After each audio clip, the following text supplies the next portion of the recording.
Hello and good morning everyone. और कल मैं कुछ बच्चों से मैंने इंटरेक्ट किया। और इंटरेक्शन के बाद जो मुझे महसूस हुआ कि आप में से कुछ बच्चे ऐसे थे जो 2026 में पेपर दे रहे थे, और कुछ बच्चे ऐसे हैं जो 2027 में एग्जाम दे रहे हैं।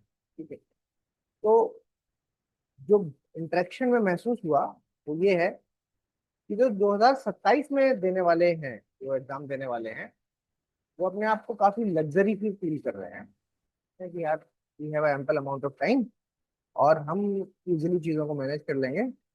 26 वाले को तो महसूस हो गया है कि तरफ टाइम की कमी है, लेकिन 27 वाला काफी लग्जरी में महसूस हो रहा है। तो इसलिए हमारे लिए जरूरी होता है कि आपको ये पता हो कि भाई सच्चाई क्या है।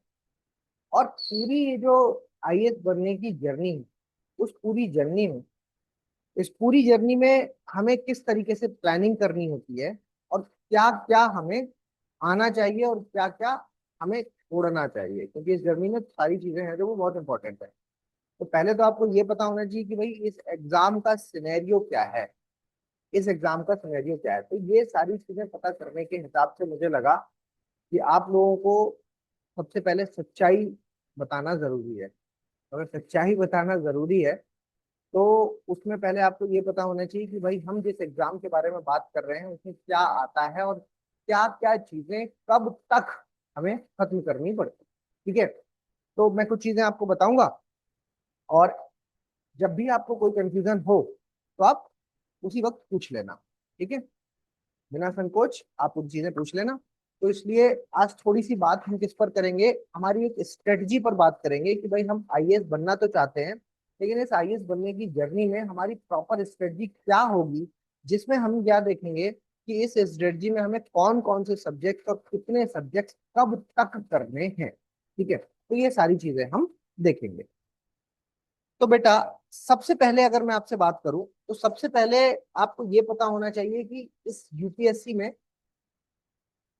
में तीन स्टेप्स होते हैं। एक होता है प्री, एक होता है मेंस, और एक होता है इंटरव्यू। मैं मान के चल रहा हूँ ये सारी चीजें आपको पता है ना, इतना तो कम से कम बेसिक्स आपको पता ही होगा। फिर भी हम ये मान के चल रहे हैं कि अगर किसी को नहीं भी पता तो आज पता चल जाएगा। तो प्री, मेंस और इंटरव्यू, तीन तीन चरण होते हैं, तीन स्टेजेस होती हैं। और उस स्टेज में आपको प्री और मेंस की पूरे टाइम तैयारी करनी होती है। इंटरव्यू की जो प्रिपरेशन है, इंटरव्यू की प्रिपरेशन आप मान लीजिए कि आप अलग से बहुत लेट करते हैं, और जब आप करते हैं तब तक आप ऑलरेडी बहुत सारा ट्रेनिंग आपकी हो चुकी होती है, क्योंकि इंटरव्यू की प्रिपरेशन उस दिन से शुरू हो जाती है जिस दिन से आपके दिमाग में ये बात आई कि मुझे आईएएस बनना है।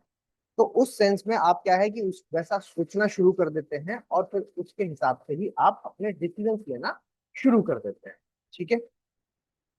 मेन बात आज जो हम करने वाले हैं वो इस प्री और मेंस की करेंगे, क्योंकि मैक्सिमम सारी जो प्रॉब्लम्स आ रही हैं वो प्री और मेंस में ही आ रही है।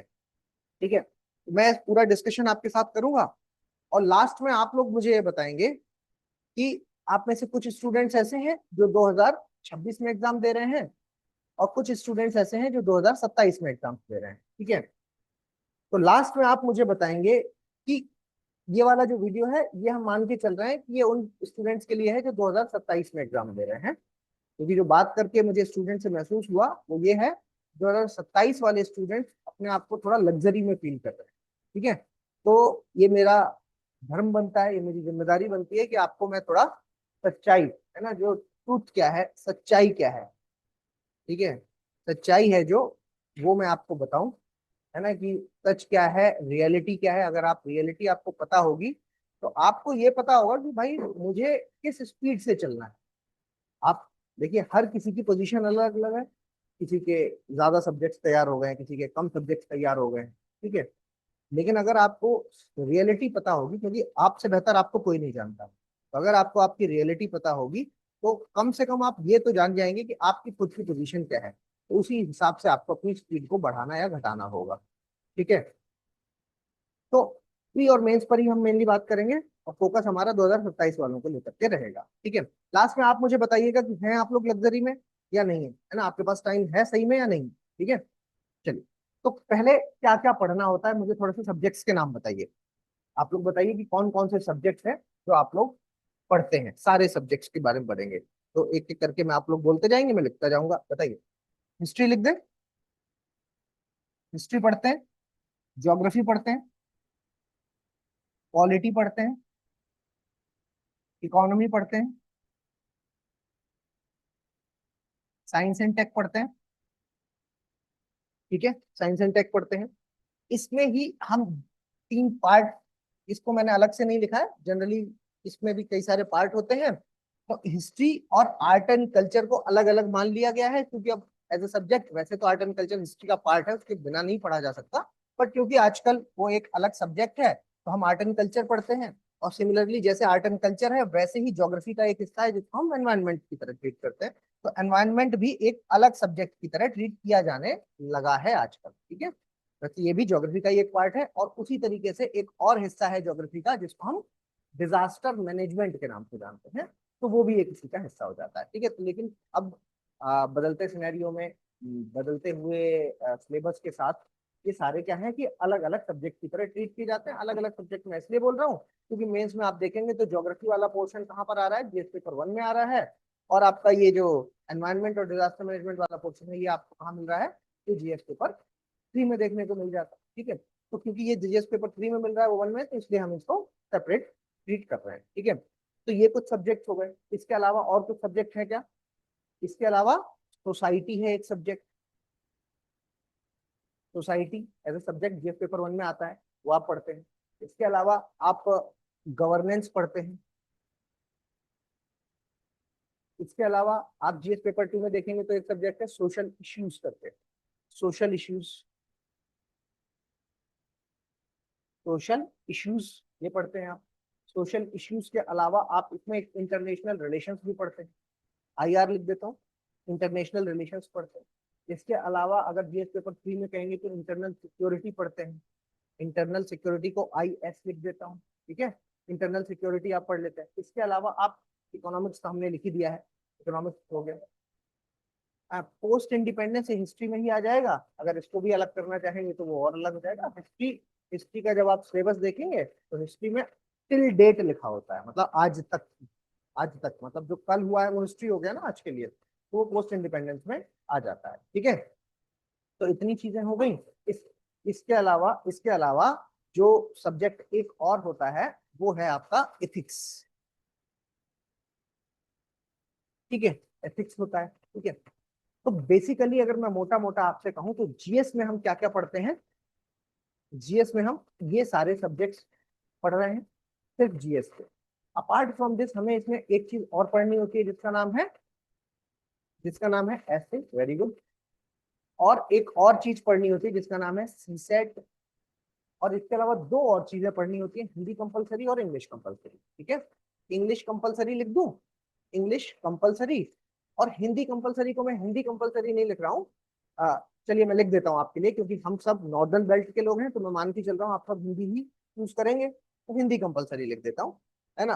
अदरवाइज यहाँ पर क्या है कि ऑप्शन है कि हम किसी भी लैंग्वेज को चूज कर सकते हैं। मान लीजिए आप साउथ से हैं, आप तमिल चूज कर सकते हैं, संस्कृत चूज कर सकते हैं, वो आपके ऊपर है। यहाँ पर चॉइस रहती है, तो जनरली हम सब हिंदी ही चूज करेंगे, तो मैंने हिंदी लिख दिया। ठीक है, तो ये तीन जो लास्ट में लिखे हैं, ये क्या है, ये क्वालिफाइंग नेचर के हैं। ठीक है, ये क्वालिफाइंग नेचर के हैं। ठीक है, ये प्री में क्वालिफाई करना होता है और ये मेंस में क्वालिफाई करना होता है। इसको पास करने के लिए 33% मार्क्स लाने होते हैं, और इन दोनों को पास करने के लिए हमें 25% मार्क्स लाने होते हैं। ठीक है, तो ये रही एक मोटी मोटी बेसिक की बात, जो कि सिर्फ जीएस है। यहाँ तक हमने किया है जीएस के बारे में बात। चलिए साहब, जीएस की बात हो गई। अब इसके अलावा कुछ और भी करना है क्या आपको? जी हाँ, आपको ऑप्शनल भी तैयार करना होता है। और एक सब्जेक्ट में यहाँ पर ऑप्शनल लिख देता हूँ। ठीक है, अब वो ऑप्शनल आपका कुछ भी हो सकता है, चाहे वो एंथ्रोपोलॉजी हो, चाहे आपका ज्योग्राफी हो, चाहे आप हिस्ट्री लेते हैं, सोशियोलॉजी लेते हैं, क्या जो आपकी मर्जी है वो आपको लेना है। इतने बोर्ड में जो भी चीजें अभी लिखी हैं, है ना, मेरे ख्याल से इतनी चीजें आपको करनी ही, मतलब ये तो कंपलसरी है, एक आध हो सकता है कुछ मिस भी हो रहा हो। ठीक है, लेकिन इतनी तो है ही। ठीक है, पूरा बोर्ड भर गया है। कितने सब्जेक्ट है हमारे पास? क्या बेटा, डिजास्टर मैनेजमेंट है वो। ठीक है, तो इतनी चीजें आपको यहाँ पर पढ़नी है, मैंने सारे सब्जेक्ट्स के नाम यहाँ पर दिए। अब बात आती है कि सर कैसे कैसे और कब तक पढ़ना है, क्योंकि मेरा मेन फोकस तो यहाँ पर 2027 वालों को थोड़ा डराने का है ना। तो डराएंगे, लेकिन मैं अपनी मर्जी से नहीं डराऊंगा, आप लोग खुद डर जाएंगे। आप लोग खुद इसलिए डर जाएंगे क्योंकि आप लोगों को ये कतई महसूस नहीं होना चाहिए कि आप लोग लग्जरी में हैं। 2027 वाले, 26 वाले तो मतलब जो होना था हो गया उनका। ठीक है, ठीक है। अब मैं उसकी टाइमिंग बताता हूँ, अब मैं थोड़ा सा टाइम पे आता हूँ। अगर हम टाइम पर आते हैं कि भाई किस तरीके से सर प्लानिंग करेंगे, टाइम लिख देंगे, आप प्लानिंग कर देते प्लानिंग, या हम इसी को हम स्ट्रेटजी, क्योंकि मैंने शुरुआत में ही बताया कि आज हम स्ट्रेटजी पर बात कर रहे हैं, और आप ही लोगों से प्रेरित होकर के मैंने ये स्ट्रेटजी पर बात करने का डिसीजन लिया है, क्योंकि बात करने पर जो महसूस हुआ वो यही था कि 27 में सर अभी 1 साल है, क्या है, बहुत टाइम है अपने पास, है ना। चलिए, स्ट्रेटजी ये है बेटा कि जब भी आप जिस भी साल पेपर दें, चाहे आप 26 में दें, चाहे आप 27 में दें, चाहे आप 28 में दें, चाहे आप 29 में दें, एक कॉमन बात जो होती है वो ये होती है कि आपको दिसंबर 2000, अगर आप 26 में दे रहे हैं तो 25, लेकिन मैं आपको 2026 लिख देता हूँ क्योंकि आप 27 के बारे में प्लान कर रहे हैं। ठीक है, 2027 में जो लोग एग्जाम देंगे मैं उनके बारे में प्लान कर रहा हूँ, तो यहाँ पे मैं दिसंबर 2026, ये जो स्ट्रेटजी है, ये अगर कोई 25 में दे रहा है, वो सॉरी, अगर कोई 26 में दे रहा है तो यहाँ पर दिसंबर 2025 लिखा होना चाहिए। अगर कोई 28 में दे रहा है तो यहाँ पर दिसंबर 2027 लिखा होना चाहिए। ये वो टाइम पीरियड है जिसमें आप सारी सारी की सारी स्टडी करते हैं, पूरे सब्जेक्ट्स जो मैंने अभी पिछली स्लाइड में सब्जेक्ट्स लिखे थे, ये सब आपके कंप्लीट होने चाहिए। ठीक है, अगर वो दिसंबर तक कंप्लीट होंगे तो आप क्या करेंगे, दिसंबर 2026 तक सब चीज यहाँ पर कंप्लीट होगी, तो आप क्या करेंगे उसके बाद, जनवरी 2000 जनवरी 2027 से लेकर के जनवरी 2027 से लेकर के जनवरी 2000 सॉरी मई 2027 तक, यहां पर आपको क्या है, प्री ओरिएंटेड होना पड़ता है, प्री ओरिएंटेड। ठीक है, सिर्फ और सिर्फ प्री पर फोकस करना है।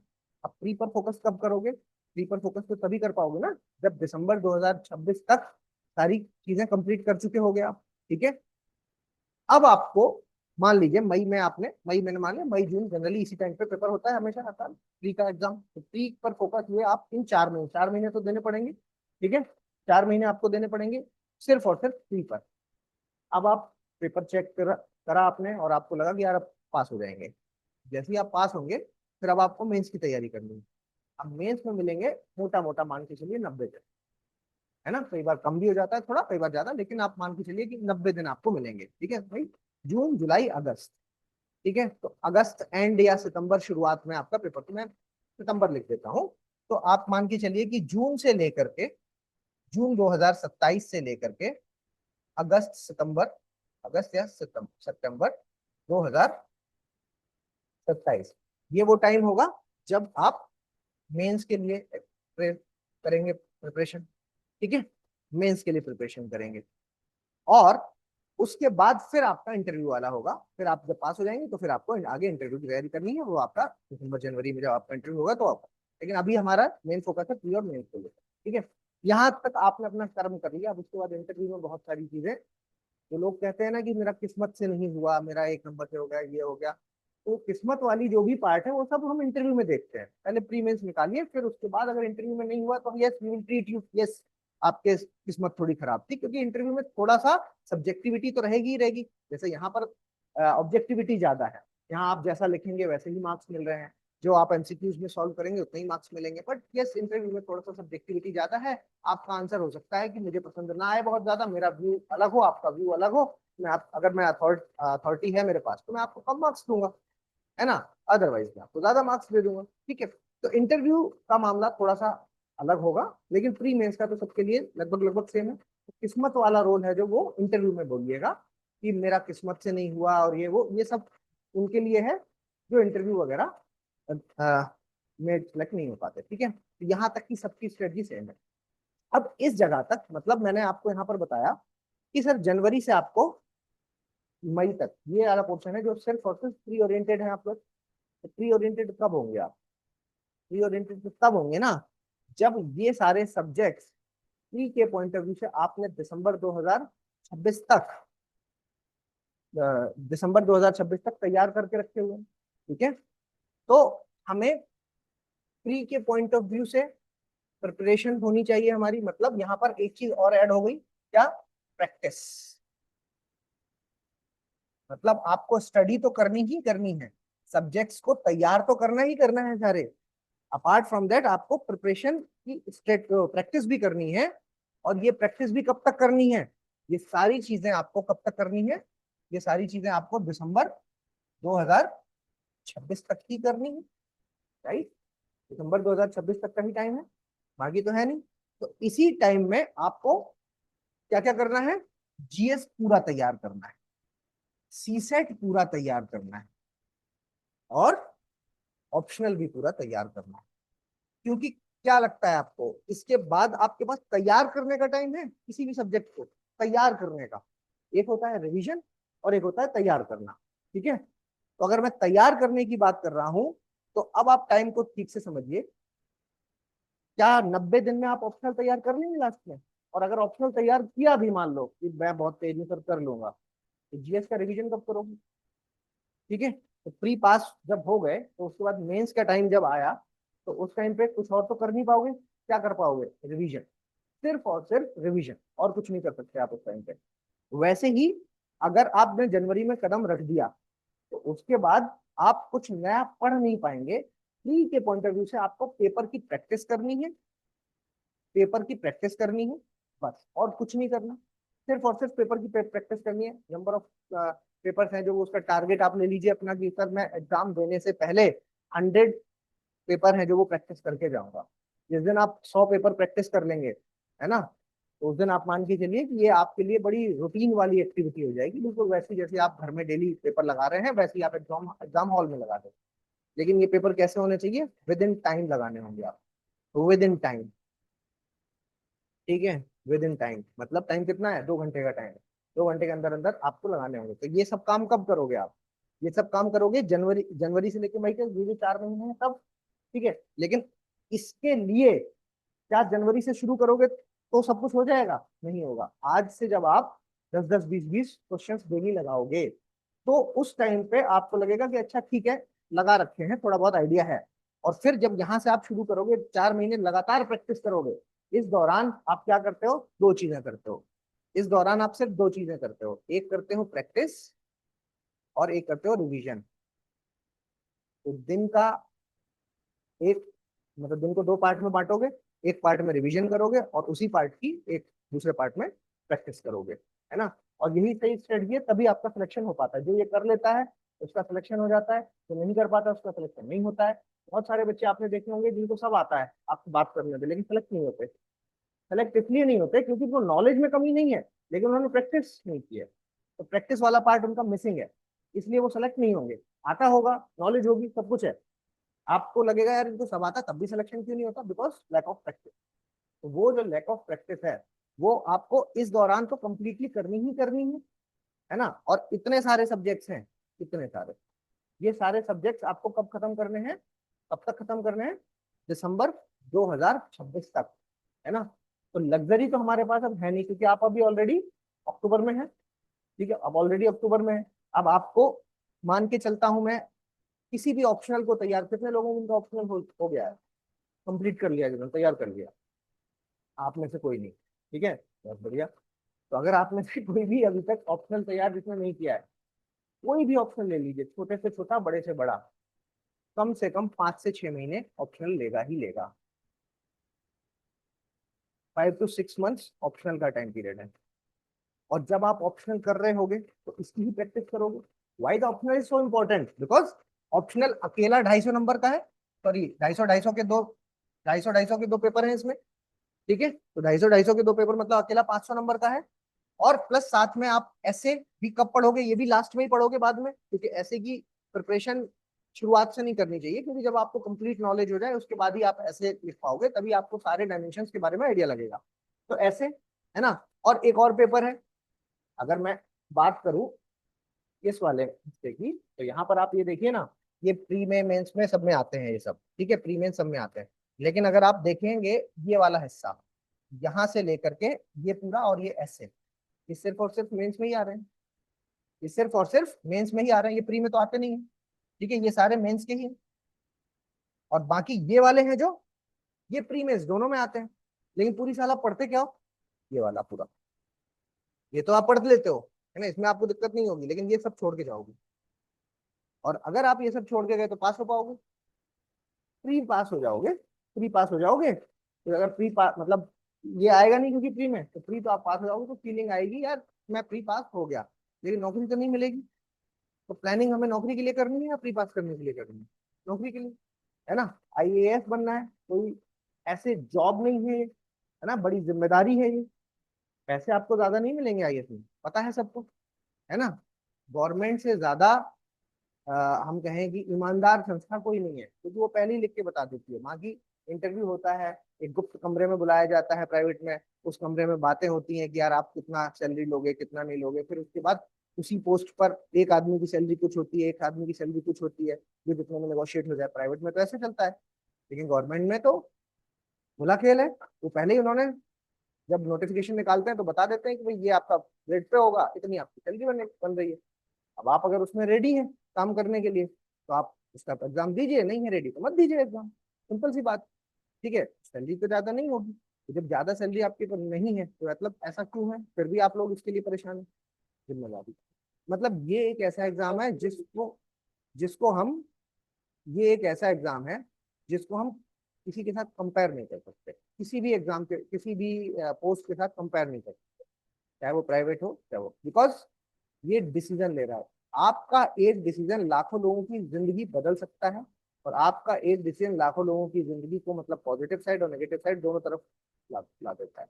तो इसलिए कोई ऐसा कम नॉलेज वाला आदमी या नौसिखिया, पहले तो वहाँ इसीलिए ऐसा टफ क्राइटेरिया है ना।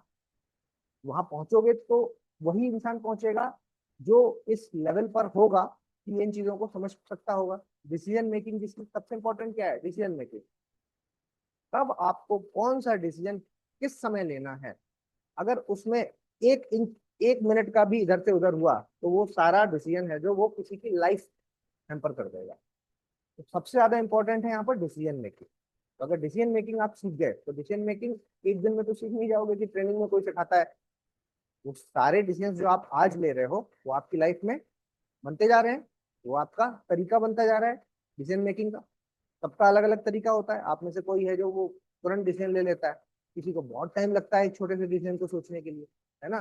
कई बार ऐसा होगा कि आप सेक्रीफाइस करना पड़ेगा बहुत कुछ, तो वो सब कुछ करना पड़ता है इस एग्जाम की प्रिपरेशन में, तो करना ही पड़ेगा, ठीक है। तो ये इसका एक डार्क साइड हम कह सकते हैं, क्योंकि सोचा तो सर बड़ी बढ़िया लाइफ, आपकी जो लाइफ है वो आज बहुत अच्छी चल रही है।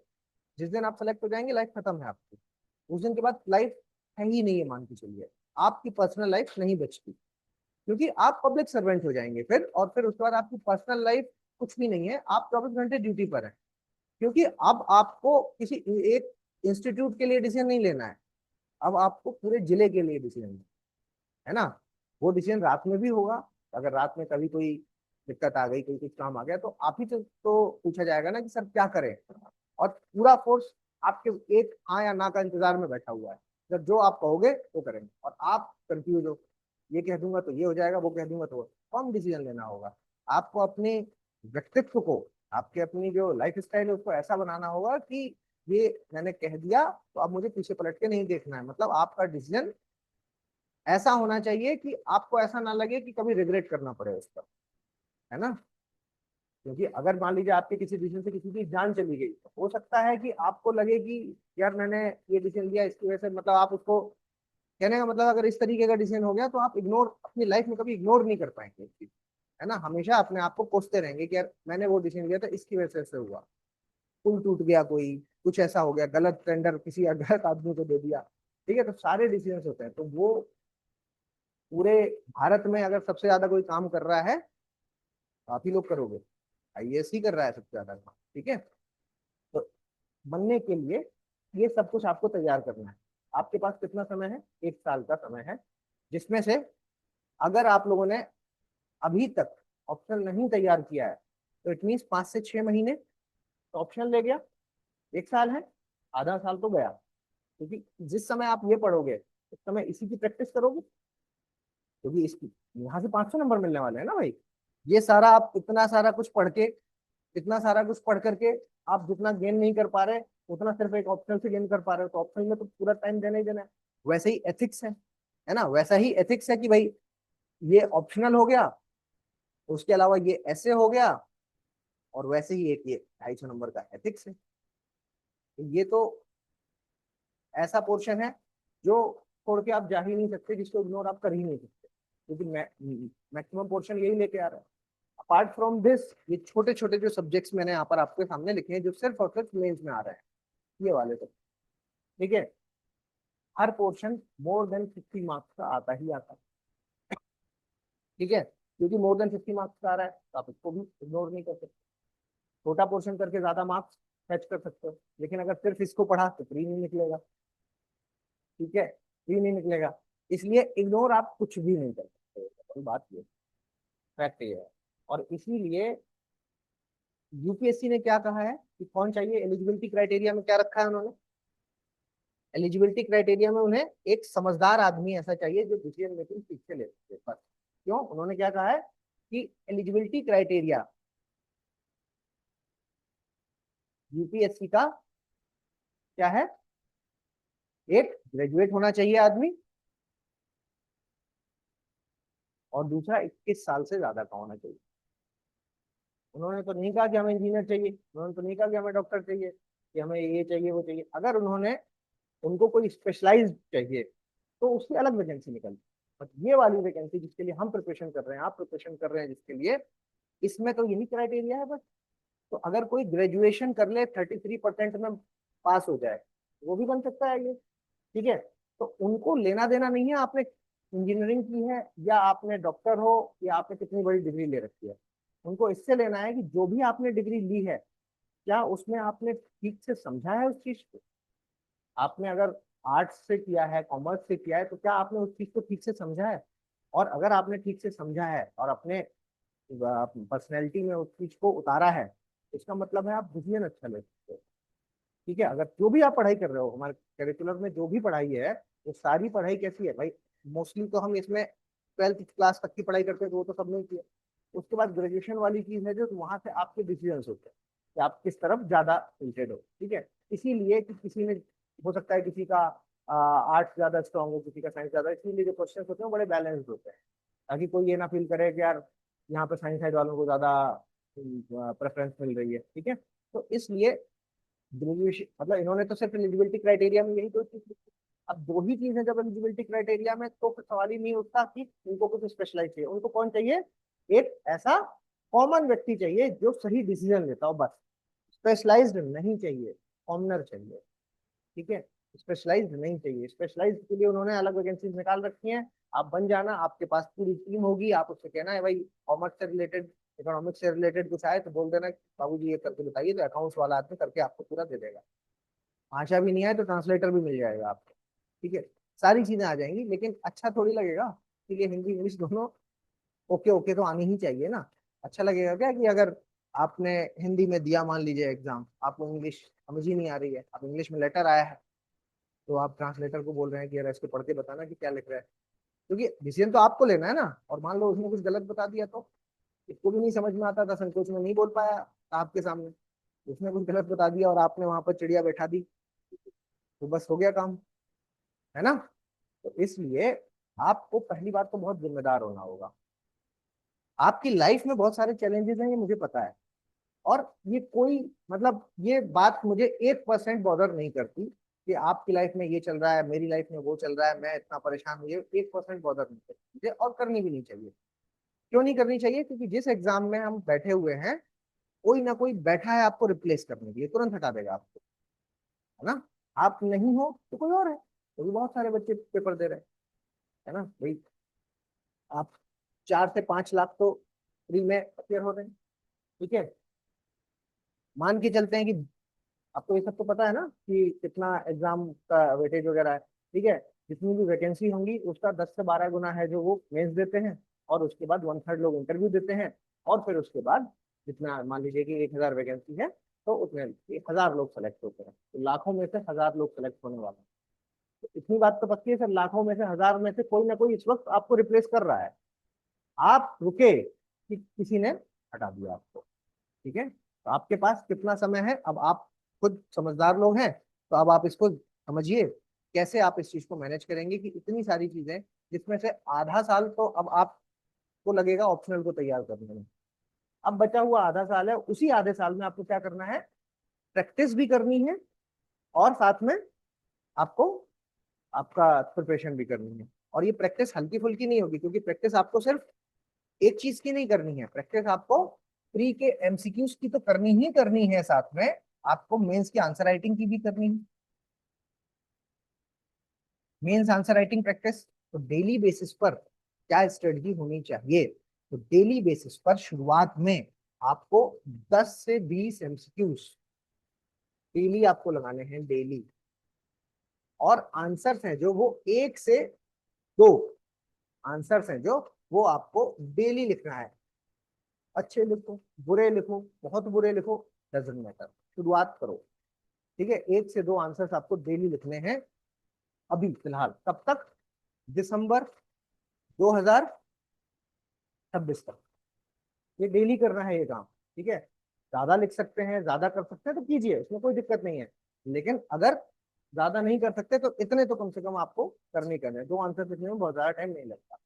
एट द एंड मेंस जब आएगा तो आपको 8 मिनट में एक आंसर लिखना होता है। तो वो जब आप आज से शुरू करेंगे तब जा करके उस पोजीशन पे आप पहुंचेंगे कि आपको लगेगा कि हाँ यार अब तो मैं ये लिख सकता हूँ। वैसा ही प्री का है भाई, कि विद इन 2 आवर्स आपको ये 100 जो क्वेश्चंस मिले हैं इनको आपको सॉल्व करना है, और नेगेटिव मार्किंग भी है। ठीक है, तो ये सारी चीजें कैसे कैसे क्या कब कब करेंगे, तो डेली बेसिस पर आप पहले तो ये 2 चीजें करिए। डेली बेसिस पर आप एक और चीज ऐड करेंगे, रिवीजन। कि सर रिवीजन करना है, अब कब किसका रिवीजन होगा वो डिसाइड करेगा कि जो आपको सब्जेक्ट पढ़ना है। तो जिस वक्त जो सब्जेक्ट पढ़ रहे हो उसको ही सबसे ज्यादा फोकस कीजिए उस समय। और फिर जब वो खत्म हो जाए तो फिर उसको छोड़ दीजिए, फिर जो सब्जेक्ट नया शुरू हो उसको पढ़िए और पुराने वाले को रिवीजन में ले लीजिए। ठीक है, तो ये एक स्ट्रेटजी अगर आप फॉलो करते हैं और अपना टारगेट लेकर के चलते हैं, कब तक का, दिसंबर 2026 तक का, तो ही चीजें हो पाएंगी। ठीक है, जिसमें से 6 महीने 5 महीने तो आपको ऑप्शनल को देने ही पड़ेंगे, क्योंकि वहां हल्का रह गया तो फिर कोई मतलब नहीं है। ठीक है, तो 5 से 6 महीने, तो अब आपके पास 5 से 6 महीने हैं मात्र, जो 2027 में दे रहे हैं मैं उनके लिए बोल रहा हूँ। 5 से 6 महीने हैं, कितनी पढ़ाई करनी है, इतनी, इतना तैयार कर। ठीक है, अब आप जज कर लीजिए कि जो जो सब्जेक्ट आपके हो गए हैं उनको यहाँ पे क्रॉस लगा दीजिएगा, और जो जो सब्जेक्ट आपके नहीं हुए हैं उनके लिए आप सोचिए कि सर कितना कितना समय मैं किस किस सब्जेक्ट को, मतलब आपके पास मतलब समय अलाउ कर रहा है कि भाई इससे ज्यादा तो हम दे ही नहीं सकते। ठीक है, बताइए, एक कोई आप में से बताइए कि भाई हिस्ट्री हो गया है, हिस्ट्री हो गया मेजोरिटी का। ठीक है, और ज्योग्राफी चल रहा है। ठीक है, ज्योग्राफी चल रहा है, चलो। बाकी कोई और, साइंस एंड टेक सुना है, हो गया है कितने होगा, मान लो साइंस एंड टेक हो गया, और पॉलिटी भी हो गया है, चलो ठीक है, पॉलिटी भी पूरा कंप्लीट हो गया है। इकोनॉमी भी हो गया है, चलो बहुत बढ़िया, इकोनॉमी भी हो गया है। ठीक है, मतलब 1 2 बच्चे हैं जिनका इतना हो गया। मैं ये सब कंसिडर कर लिया मैंने, ये मैं उस बच्चे की कंडीशन बता रहा हूँ जिसका मैक्सिमम हो चुका। और भी कोई है, मिला जुला करके भी देख लेते हैं, मिला जुला के देख लेते हैं। बताओ और कोई छोटा मोटा, एथिक्स भी हो गया, चलो एथिक्स भी हो गया, और बताओ और कोई, कोई नहीं। ठीक है, तो पूरी क्लास का मिला करके अगर हम देखते हैं, मान लेते हैं ये पूरी क्लास मिला करके एक बच्चा है, तो कितने सब्जेक्ट हुए आपके, कितने, 1 2 3 4 5। ठीक है, अब बचते कौन से हैं, अगर ये सबको हटा दें कि सब हो गया तो आर्ट एंड कल्चर कम से कम 20 दिन लेगा, कम से कम 20 दिन लेगा ये। एनवायरनमेंट भी कम से कम आपका, आपके एरिया में कम से कम 20 दिन ले लेगा आपकी कंडीशन में अगर कहें। तो मिला करके ये हम कहते हैं कि 1.5 महीना तो सर ये ले गया। ठीक है, 1.5 महीना ये ले गया। डिजास्टर मैनेजमेंट 10 दिन ले लेगा। ठीक है, मैं बिल्कुल परफेक्ट बता रहा हूँ आपको, मतलब ये कि एक भी चूका तो गया। ठीक है, तो 10 दिन ये लेगा, 10 दिन ये लेगा कम से कम। ठीक है, तो मतलब ये 1 2 और ये 3 मिला करके हो गए आपके 2 महीने, खत्म। 2 महीने गए, अब बचे आपके पास 4 महीने और। ठीक है, मान के चलते हैं कि 6 महीना आपका उधर चला गया है, अब 4 महीने आपके पास बचते हैं। अब उस 4 महीने में society governance, social issues, IR, IS, इतने सब्जेक्ट आपके पास बचते हैं जो आपको करने हैं। छोटे छोटे सब्जेक्ट हैं, नो डाउट, ये सब छोटे छोटे, क्योंकि बड़े तो सब हटा दिया हमने, ठीक है। अब जो छोटे छोटे सब्जेक्ट हैं तो उसको लेकर के कहें तो सोसाइटी मान के चलिए 10 दिन, उसके बाद आप गवर्नेंस 10 दिन, सोशल इश्यूज 10 दिन, 1 महीना और गया, ठीक है। तो 2 से 3 महीने गया होगा। अब IR और IS मिला करके हम 1 महीना ले लें तो 4 महीने आपके पास गए, ठीक है। अब आपके पास 3 और 4, हाँ 4 महीने पूरे गए। अब उसके बाद ये ऐसे, ऐसे भी ऐसे नहीं हुआ ना अभी तक, कैसे हो गया, तो ऐसे नहीं हुआ है। ऐसे को भी मान के चलते हैं कि चलो ऐसे को मैं एक भी दिन नहीं लेता, मैं मान के चलता हूँ आप संडे संडे एक एक ऐसे लिख के मैनेज कर लो, ठीक है। 2 महीने हमने बचा रखे हैं अभी आपके लिए, ठीक है। अब उसके बाद CSET की क्या पोजीशन है, आता है थोड़ा बहुत, नहीं आता है। CSET भी करना है, अगर पढ़ लिया तो 6 महीना इसी में लग जाता है, 3-4 महीना, लेकिन चलो फिर भी हम मान के चलें कि आप ये तीनों मिला करके अगर अलग करेंगे तो भी आप चलो बहुत होशियार हो तो 1 महीना कर लो, 1 महीने में ये भी कंप्लीट कर लो, ठीक है। पढ़ना तो सारे हैं, ठीक है। तो 1 महीना आपका ये भी चला गया। अब आप 1 महीना बचा पाए तो उस 1 महीने में आपको क्या है, प्रैक्टिस भी करनी है इन सब की। ऑप्शन के 6 महीने मैंने अलग हटा दिए, बचे हुए 6 की ही गिनती कर रहा हूँ, ठीक है। तो इन सब की 1 महीने में आपको प्रैक्टिस करनी है, इन सब की, वो भी तब जब आपके ये सब हो चुके हैं। कुछ मेजर सब्जेक्ट तो आपने हटवा ही दिए पूरी क्लास के मिला करके, तो जब मेजर सब्जेक्ट हो चुके हैं तब ये कंडीशन है, जिसके नहीं हुए हैं वो अपना देख लो हिसाब किताब में। सब सब कुछ मिला करके ही बता रहा हूँ कि प्रैक्टिस के लिए आपका 1 महीना बचा है, प्री मेन सबकी प्रैक्टिस, ठीक है। क्या वो पॉसिबल है इसमें, तो स्पीड को थोड़ा सा बढ़ाना है। तो शुरुआत हमने जो की थी वो यहीं से की थी कि 2027 वाले लग्जरी में फील कर रहे हैं अपने आप को, तो उनको महसूस होना चाहिए कि no we are not in a luxury.